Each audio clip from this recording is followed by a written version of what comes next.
বন্ধুরা, শীতের রাতে এই ডিনারটা বানিয়ে নাও। এটি যেমন খেতে সুস্বাদু তেমনই খাওয়া ভীষণ উপকারী। আজকে দারুণ সুন্দর একটা ডিনার রেসিপি তোমাদের শেয়ার করছি। এখানে শীতের যা যা সবজি হয় সেগুলো অল্প অল্প করে নিতে পারো, যেমন কি বিনস ছোট ছোট করে কেটে নেবে, একদম ছোট ছোট করে, যেমনভাবে আমি দেখাচ্ছি এইভাবে। তোমরা চাইলে আগে থেকে এই সবজিগুলো কেটে রেখেও দিতে পারো, তাহলে খুব তাড়াতাড়ি ঝটপট এই রেসিপি কিন্তু তৈরি করে ফেলতেও পারবে এবং বাচ্চা বড় সবার ভীষণ ভালোও লাগবে খেতে। এটা খাওয়াও খুব উপকারী, আর যারা ওজন এবং ভুঁড়ি কমাতে চাইছো তাদের জন্য তো আরও উপকারী। খুবই উপকার পাবে, দ্রুত ওজন ভুঁড়ি কমাতে সাহায্যও করবে, আবার পেটও ভরা ভরা থাকবে, আর সমস্ত ভিটামিনস আর নিউট্রিয়েন্টসগুলোও পাবে এইটা থেকে। তো দেখো, শীতের যা সবজি যেমন কি গাজর, ওটাও একদম ছোট ছোট করে টুকরো করে নিচ্ছি। আর একইভাবে এখানে আমি ফুলকপিও ছোট ছোট করে টুকরো করে নেব। তোমরা চাইলে এখানে একটুখানি বাঁধাকপিও দিতে পারো, একদম ছোট ছোট করে টুকরো করে নিয়ে। আর কড়াইশুঁটি থাকলে সেটিও দিতে পারো, তবে আমার কাছে এই দুটো ছিল না। আমার কাছে যা সবজি ফ্রিজে ছিল সেই সমস্ত সবজিগুলোই কিন্তু আমি এখানে ব্যবহার করছি। অল্প একটুখানি দেখতেই পেলে হাফ ক্যাপসিকাম ছিল, সেটাও কুচি করে দিয়ে দিলাম। আর একটা হলুদ ক্যাপসিকামও ছিল, সেটাও অল্প একটুখানি নিয়ে কুচি করে দিলাম। তো এখানে তোমরা চাইলে লাল ক্যাপসিকাম থাকলে সেটিও ছোট ছোট করে কুচি করে দিতে পারো এখানে। তো ব্যাস, এই কটা সবজি ছোট ছোট করে কেটে নিয়েছি, একদম প্রায় সবগুলোই হাফ কাপ করে নিয়েছি। এবার একটি কড়ার মধ্যে জল দেবে, 2 গ্লাস মতন জল দিয়ে, জলটা গরম হলে একটি ঝাঁঝরি এইভাবে বসিয়ে সবজিগুলো এভাবে দিয়ে ঢাকা দিয়ে 5 মিনিট একটু ভাপাবো। আর না হলে ভাপানোর জন্য সবথেকে ভালো এইটা হচ্ছে, দেখো এইটা হচ্ছে আগারোর এগ বয়লার এগ পোচার। এর মধ্যে একসাথে 8টা ডিম সেদ্ধ করতে পারবে, আবার 4টে ডিম পোচ করাও যায়। এর মধ্যে জলের লেভেল আছে, সেই লেভেল অবধি জল দিয়ে এইভাবে দেখো ডিম সেদ্ধ করার ট্রেটা দিয়ে তার উপরে এগ পোচ করার ট্রেটা দিয়ে দিলাম, আর এর মধ্যেই সবজিগুলো সেদ্ধ করে নিই। এই যে সকালবেলা তাড়াহুড়োর সময়, যখন অফিস থাকে, স্কুল থাকে, কলেজ যাওয়ার থাকে, সেই সময় খুব তাড়াহুড়ো লাগে, আর একটু সুস্বাস্থ্যকর খাবার খাওয়ার জন্য এই ধরনের জিনিসটা ভীষণ উপকারী। ঝটপট এই সবজি সেদ্ধ হয়ে যায়, আর সবজির যে গুণাগুণগুলো সেগুলো এর মধ্যে ইনট্যাক্ট থাকে, কারণ এটা ভাপানো হচ্ছে, জলে কিন্তু সেদ্ধ করা হচ্ছে না।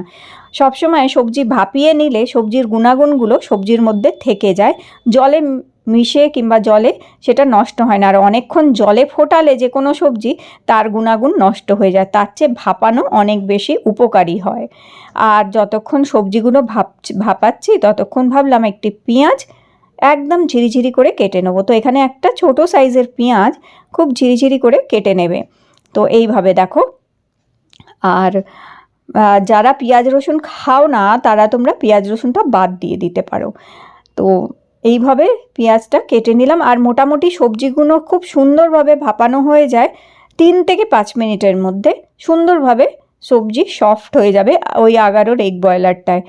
তো এদিকে 2টো রসুন নিয়ে নিয়েছি, 2 কোয়া রসুনও আমি একদম ঝিরিঝিরি করে এখানে কুচি করে নিয়েছি। বড় রসুন হলে 2 কোয়া নেবে, ছোট রসুন হলে 4-5 কোয়া নিয়ে নিতে পারো এখানে।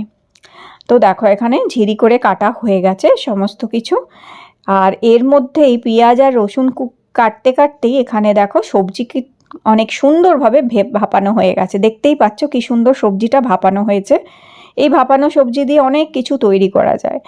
আচ্ছা, এবার একটি কড়ার মধ্যে অল্প একটুখানি আমি 1 ছোট চামচ একটুখানি অলিভ অয়েল দিলাম। তোমরা সাদা তেলও ব্যবহার করতে পারো, যে কোনো তেল এখানে নিতে পারো, তবে সর্ষের তেল না, যে কোনো সাদা তেল নেবে।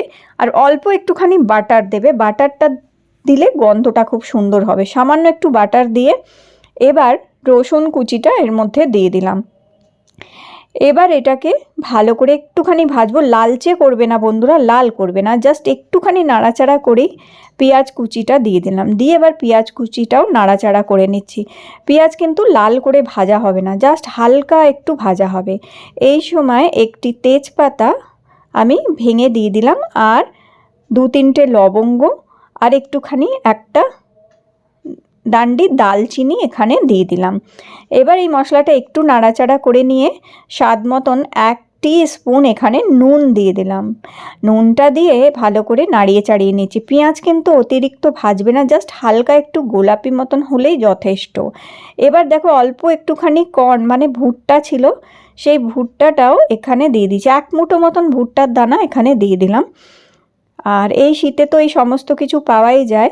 আর এবারে দেখো হাফ ছোট চামচ এখানে গোলমরিচের গুঁড়ো দিয়ে দিয়েছি। এবার এটা ভালো করে একটুখানি নাড়িয়ে চাড়িয়ে নেবো। আঁচটা একদমই কমিয়ে রেখেছি আমি। এবার ওই ভাপানো সবজিগুলো দেখো সব এখানে দিয়ে দিলাম।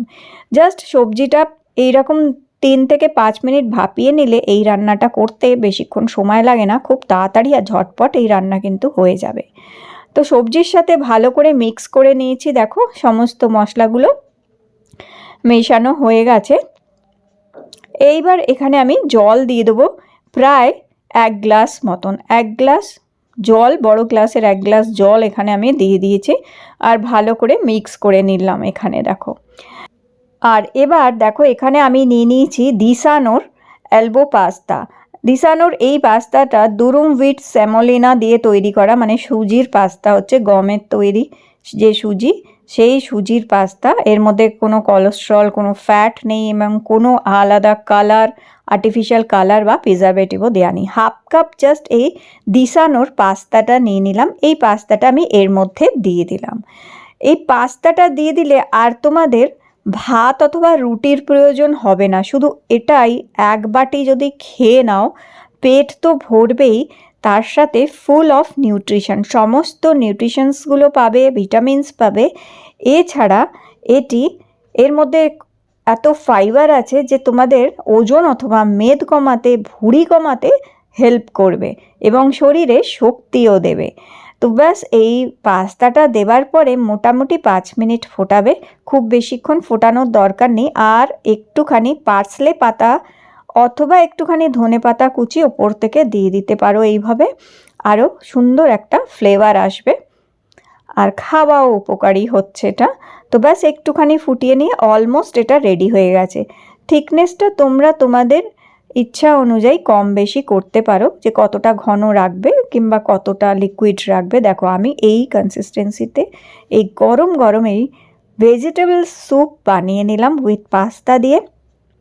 পাস্তাটা পুরোপুরি অপশনাল, চাইলে দিতে পারো, চাইলে বাদও দিতে পারো, কারণ পাস্তাটা দিলাম কারণ আর ভাত রুটির প্রয়োজন নেই।